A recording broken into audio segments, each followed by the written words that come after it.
ಕರ್ನಾಟಕ ರಾಜ್ಯ ಭೂ ಸುಧಾರಣಾ ಕಾಯ್ದೆದಲಕ ಕೃಷಿ ಭೂಮಿನ ಖರೀದಿಸಾವನ ಹಕ್ಕು ಕುಡೋರಿ ಕೃಷಿಕಗ ಮಾತ್ರ ಕೊಡ್ತುಂಡು. ರಾಜ್ಯ ಮುಖ್ಯಮಂತ್ರಿ ಶ್ರೀ BS ಯಡಿಯೂರಪ್ಪರ ನೇತೃತ್ವದ ಸರ್ಕಾರ ಈ ಕಾಯ್ದೆದ ಮೂಲ ಆಶಯಗ ಕುಡರಿ ಪೆಟ್ಟಿನ ಕೊರಿಯರ ದುಂಬಾತಂಡದು.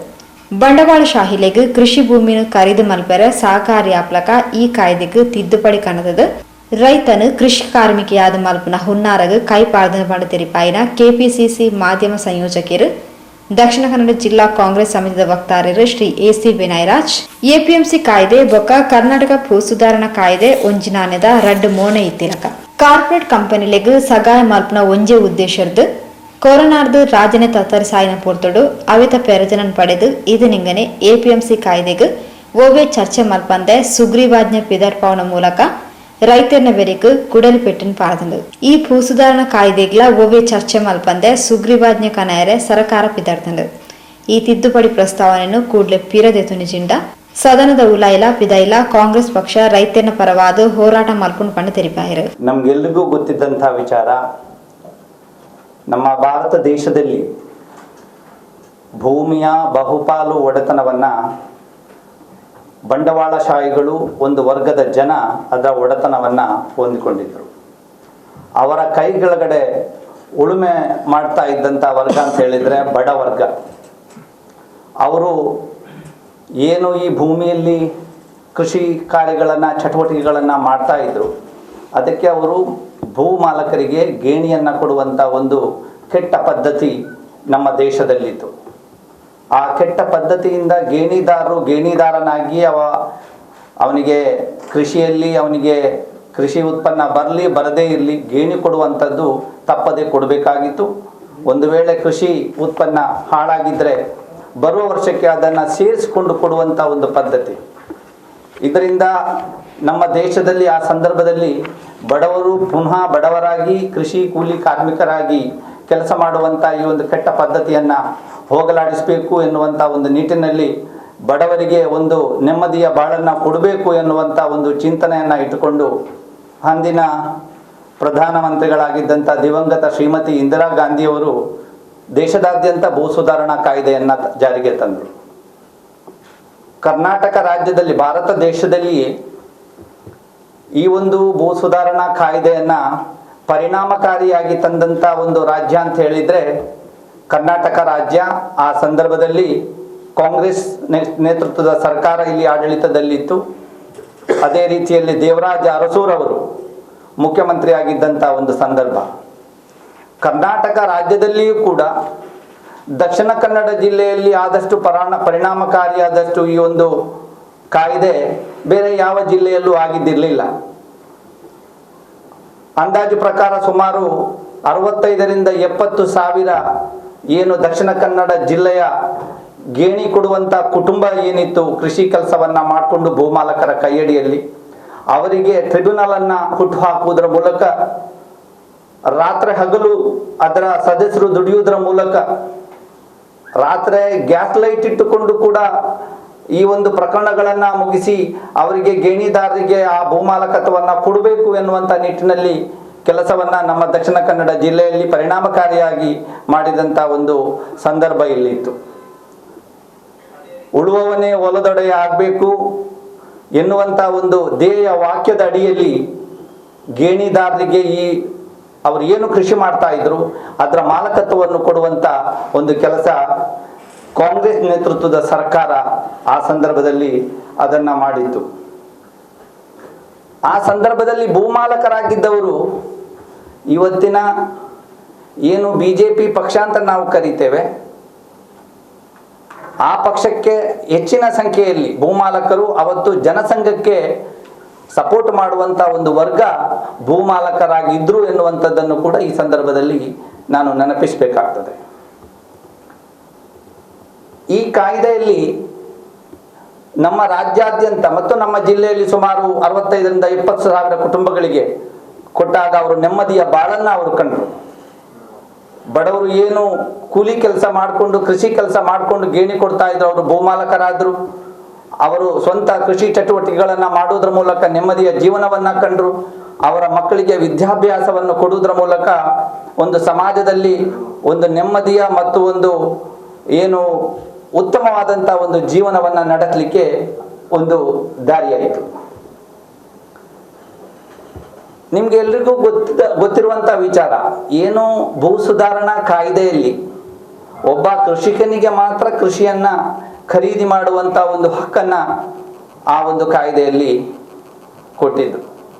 ಇಂದಿನ ತನಕ ಆ ಕಾಯ್ದೆ ಆ ಏನು ಕ್ಲಾಸ್ ಏನು ಹಾಕಿದ್ದಾರೆ ಇಂದಿನ ತನಕ ಅದು ಜಾರಿಯಲ್ಲಿ ಇದೆ. ಆದರೆ ಇವತ್ತು BJP ಯಡಿಯೂರಪ್ಪ ನೇತೃತ್ವದ BJP ಸರ್ಕಾರ ತರಾತುರಿಯಲ್ಲಿ ಯಾವುದೇ ರೀತಿಯಲ್ಲಿ ಒಂದು ಚರ್ಚೆಯನ್ನ ವಿಧಾನಸಭೆಯಲ್ಲಿ ಮಾಡದೆ, ಅದರ ಪರ ವಿರೋಧ ಏನು ಮೆರಿಟ್ಸ್ ಅಂಡ್ ಡಿಮೆರಿಟ್ಸ್ ಅಂತ ನಾವೇನು ಹೇಳ್ತೇವೆ ಅದನ್ನ ಚರ್ಚೆ ಮಾಡದೆ ಇವತ್ತು ಏಕಾಏಕಿಯಾಗಿ ಈ ಒಂದು ಕೊರೋನಾದಿಂದ ಜನ ಬಳಲ್ತಾ ಇರುವಾಗ ಎಲ್ಲೂ ಕೂಡ ಸಂಘಟಿತರಾಗಿ ಪ್ರತಿಭಟನೆ ಮಾಡಲಿಕ್ಕೆ ಅವಕಾಶ ಇಲ್ಲ ಅಂತ ಹೇಳುವ ಸಂದರ್ಭವನ್ನ ಉಪಯೋಗ ಮಾಡಿಕೊಂಡು ಇವತ್ತು ಸುಗ್ರೀವಾಜ್ಞೆ ತರಲಿಕ್ಕೆ ಹೊರಟಿರುವಂಥದ್ದು ಇದು ರೈತರ ಮೇಲೆ, ರೈತರಿಗೆ ಕೊಟ್ಟಂತ ಒಂದು ಕೊಡಲಿ ಏಟು ಅಂತ ಈ ಸಂದರ್ಭದಲ್ಲಿ ನಾನು ಹೇಳಲಿಕ್ಕೆ ಇಚ್ಛೆ ಪಡ್ತಾ ಇದ್ದೇನೆ.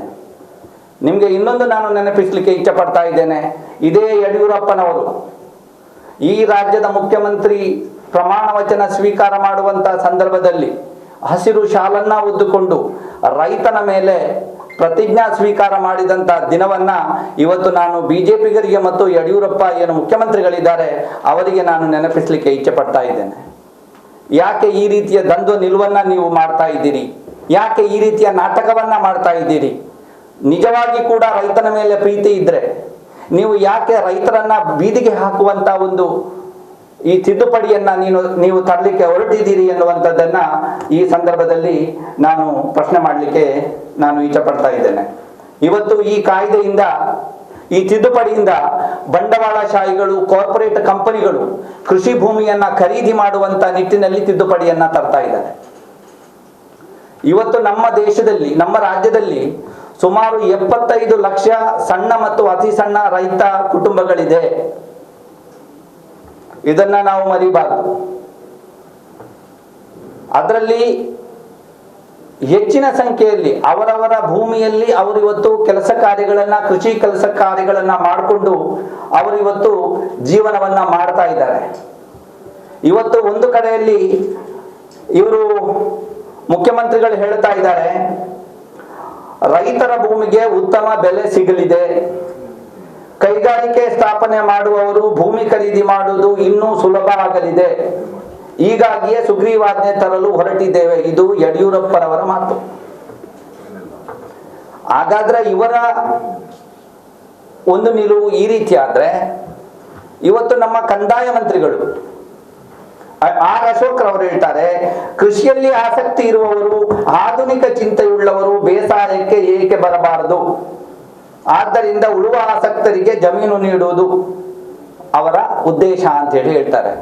ಮುಖ್ಯಮಂತ್ರಿಗಳ ಒಂದು ನಿಲುವು ಬರ್ತಾ ಇದೆ, ಇದರಿಂದ ಅವರ ಭೂಮಿಗೆ ಉತ್ತಮ ಬೆಲೆ ಸಿಗಲಿದೆ.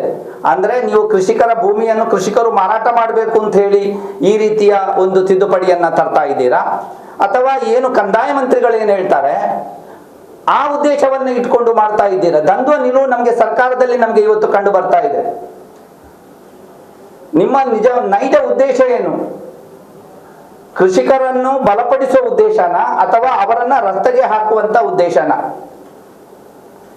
ಆ ಒಂದು ರಸ್ತೆಗೆ ಹಾಕುವಂತ ಉದ್ದೇಶ ಇದ್ರೆ ಇವತ್ತು ಈ ಹಿಂದಿನ ಸರ್ಕಾರಗಳು ಕೃಷಿ ಪ್ರಧಾನವಾದಂತ ನಮ್ಮ ದೇಶ, ಕೃಷಿ ಪ್ರಧಾನವಾದಂತ ನಮ್ಮ ಕರ್ನಾಟಕ ರಾಜ್ಯದಲ್ಲಿ ಕೃಷಿಕರಿಗೆ ಬೆಂಬಲ ಮೇಲೆ ನೀಡಬಹುದು, ಅವರಿಗೆ ಸರಿಯಾದ ಸಂದರ್ಭದಲ್ಲಿ ಬಿತ್ತನೆ ಬೀಜವನ್ನು ಇವತ್ತು ಕೊಡ್ತಾ ಇಲ್ಲ, ಗೊಬ್ಬರ ಕೊಡ್ತಾ ಇಲ್ಲ, ಅವರಿಗೆ ನೀರಾವರಿ ಏನು ಸೌಕರ್ಯಗಳನ್ನ ಮಾಡಲಿಕ್ಕೆ ಅವರು ಇವತ್ತು ಯಾವುದೇ ಕ್ರಮಗಳನ್ನು ಕೈಗೊಳ್ತಾ ಇಲ್ಲ.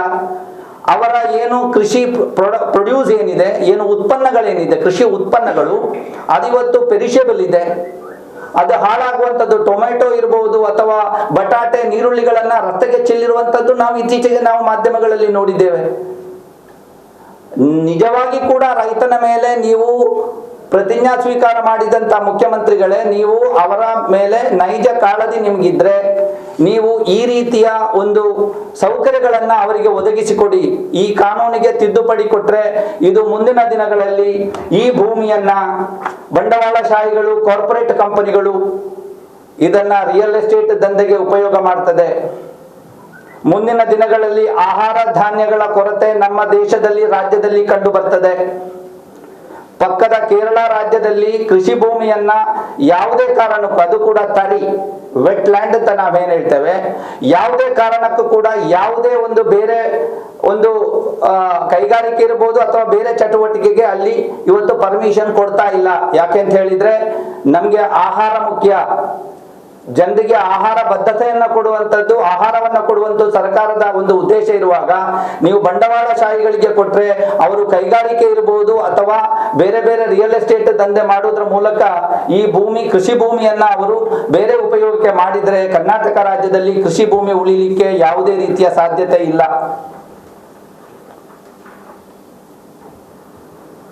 ಇದರಿಂದ ಬಹಳ ನಮ್ಮ ರಾಜ್ಯಕ್ಕೆ ತೊಂದರೆ ಆಗ್ತದೆ. ಏನಿವತ್ತು ಭೂಮಾಲಕ ಏನೋ ಸಣ್ಣ ಮತ್ತು ಅತಿ ಸಣ್ಣ ಏನು ಕೃಷಿಕರಿದ್ದಾರೆ, ಈ ಒಂದು ಕಾಯ್ದೆಯಿಂದ ಬಂಡವಾಳಶಾಹಿಗಳ ಅಡಿಯಲ್ಲಿ ಒಂದು ವೇಳೆ ಅದರಲ್ಲಿ ಕೆಲವರು ಕೃಷಿಯನ್ನ ಮಾಡ್ಲಿಕ್ಕೆ ಅಂತ ಹೇಳಿಯೇ ಅವರು ತಗೊಂಡು ಮಾಡಿದ್ರೆ ಅವರ ಅಡಿಯಲ್ಲಿ ಇವರು ಕೃಷಿ ಕೂಲಿ ಕಾರ್ಮಿಕರಾಗಿ ಕೆಲಸ ಮಾಡುವಂತ ಸಂದರ್ಭ ಬರ್ತದೆ. ಭೂಮಾಲಕ ಏನು ರೈತರನ್ನ, ಸಣ್ಣ ಮತ್ತು ಅತಿ ಸಣ್ಣ ರೈತರನ್ನ ಕೂಲಿ ಕೃಷಿ ದಿನಗೂಲಿ ಕಾರ್ಮಿಕರನ್ನಾಗಿ ಮಾಡುವಂತ ಹುನ್ನಾರದಲ್ಲಿ ಇವತ್ತು ಸರ್ಕಾರ ಹೊರಟಿದೆ. ಇದರಲ್ಲಿ ಯಾವುದೇ ರೀತಿಯ ಸಂಶಯ ಬೇಡ. ಮುಂದಿನ ದಿನಗಳಲ್ಲಿ ಇದರ ದುಷ್ಪರಿಣಾಮ ಏನಾಗ್ತದೆ ಅಂತ ಹೇಳುವಂತದ್ದನ್ನು ಮುಂದಿನ ದಿನಗಳಲ್ಲಿ ಕೂಡ ನಾವು ನಿಮ್ಮ ಮುಂದೆ ನಾವು ಬರ್ಲಿಕ್ಕಿದ್ದೇವೆ. ಇವತ್ತು ರಸ್ತೆಗಿಳಿದು ಹೋರಾಟ ಮಾಡ್ಲಿಕ್ಕೆ ಆಗ್ತಾ ಇಲ್ಲ. ತಕ್ಷಣ ಹೇಳ್ತಾರೆ social distance, physical distance, corona ಇದೆ, ಪರ್ಮಿಷನ್ ಎಲ್ಲೂ ಕೊಡೋದಿಲ್ಲ. ತಕ್ಷಣ ಏನು ರೈತರಿದ್ದಾರೆ ಅವರಿಗೆ ರಸ್ತೆಗಿಳಿಲಿಕ್ಕೆ ಬಿಡ್ತಾ ಇಲ್ಲ. ಅವರ ಧ್ವನಿಯನ್ನ ಇವತ್ತು ಅಡಗಿಸುವಂತ ಒಂದು ನಿಟ್ಟಿನಲ್ಲಿ ಈ ಒಂದು ಸಂದರ್ಭದಲ್ಲಿ ಈ ಕೆಲಸ ಕಾರ್ಯ ಆಗ್ತಾ ಇದೆ.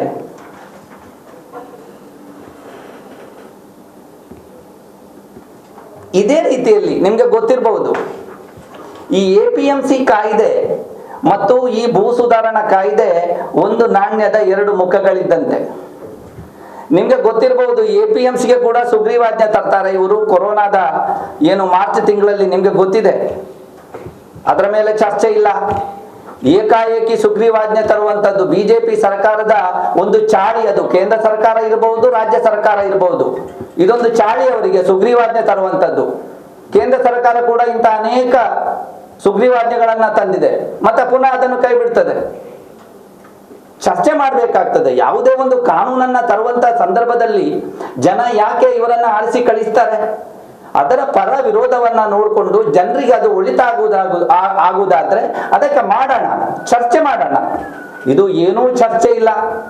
ಏಕಾಏಕಿ ನಾವು ಆನೆ ನಡೆದದ್ದೇ ದಾರಿ ಎನ್ನುವಂತ ರೀತಿಯಲ್ಲಿ ಇವತ್ತು ಬಿಜೆಪಿ ಸರ್ಕಾರ ಸುಗ್ರೀವಾಜ್ಞೆಯ ಮೂಲಕ ಇವತ್ತು ರೈತರ ಏನು ಬೆನ್ನಿಗೆ ಇವತ್ತು ಚೂರಿ ಆಗ್ತಾ ಇದೆ ಅಂತ ಹೇಳಿದ್ರೆ ಕಾಂಗ್ರೆಸ್ ಪಕ್ಷ ಯಾವತ್ತೂ ಕೂಡ ಸುಮ್ಮನೆ ಇರೋದಿಲ್ಲ. ಏನು ಬಡ ರೈತ ಏನಿದ್ದಾನೆ ಅವನ ಧ್ವನಿಯಾಗಿ ಕಾಂಗ್ರೆಸ್ ಪಕ್ಷ ಕೆಲಸ ಮಾಡ್ತದೆ. ಮುಂದಿನ ದಿನಗಳಲ್ಲಿ ಉಗ್ರ ಹೋರಾಟಕ್ಕೆ ಕೂಡ ನಾವು ಇಳಿಲಿಕ್ಕೆ ಇದ್ದೇವೆ ಅಂತ ಈ ಸಂದರ್ಭದಲ್ಲಿ ಹೇಳಲಿಕ್ಕೆ ಇಚ್ಛೆ ಪಡ್ತಾ ಇದ್ದೇನೆ. APMC ಕಾಯ್ದೆಯಲ್ಲಿ ಇವತ್ತು ಏನು ವರ್ತಕರಿದ್ದಾರೆ ಅವರಿಗೆ ಎಲ್ಲಿ ಕೂಡ ಇವತ್ತು ಇದನ್ನ ಮಾಡಬಹುದು ಎನ್ನುವಂಥದ್ದನ್ನ, ಟ್ರೇಡಿಂಗ್ ಮಾಡಬಹುದು ಅಂತ ಹೇಳುವಂತ ವಿಚಾರವನ್ನ ಇವತ್ತು ಹೇಳ್ತಾ ಇದ್ದಾರೆ. ಇದರಿಂದ ರೈತರನ್ನ ವರ್ತಕರು ಹೇಮಾರಿಸುವಂತ ಒಂದು ಪ್ರಮೇಯ ಕೂಡ ಬರ್ತದೆ. ಈಗ APMC ಯಾರ್ಡಿನಲ್ಲಿ ಅವರು ಬಂದು ಅವರ ಉತ್ಪನ್ನಗಳನ್ನ ಖರೀದಿ ಮಾಡುವಾಗ ಅವರಿಗೆ ಸರಿಯಾದ ಬೆಲೆ ಸಿಗ್ತದೆ. ಅವರಿಗೆ ತಕ್ಷಣವೇ ಅವರು ಹಣವನ್ನು ಕೂಡ ಕೊಡಬೇಕು.